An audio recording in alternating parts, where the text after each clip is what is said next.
I'm Leona West, and I'd like to speak on functional nutritional medicine. But I'd also like to tell you my story and how I came to functional nutritional medicine.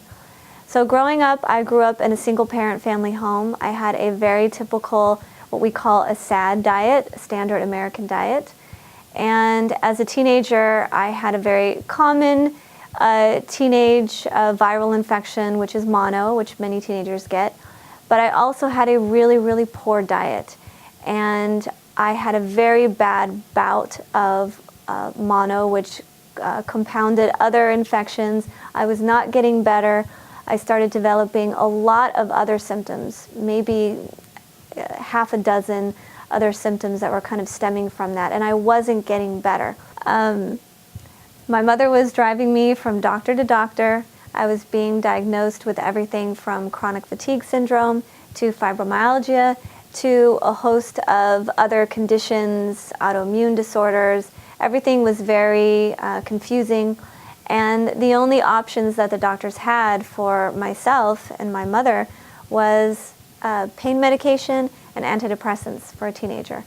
And it was very confusing and scary.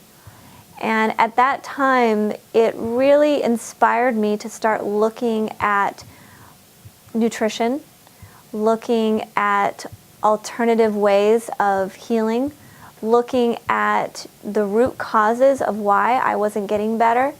And from there inspired my interest in the model of looking at the whole person and looking at the person's diet and lifestyle choices. And from that, I quickly started to recover and get past all of the symptoms that I was experiencing.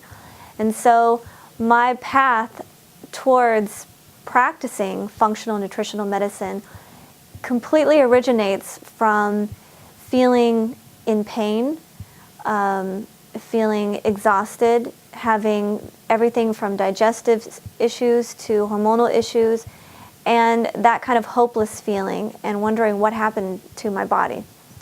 And there was a direct relationship towards healing through food, healing through lifestyle changes, healing by addressing the root issues and not just chasing after my symptoms. And from that, I was able to fully recover and go on to experience optimal health. And that is what has really inspired me to do what I do today.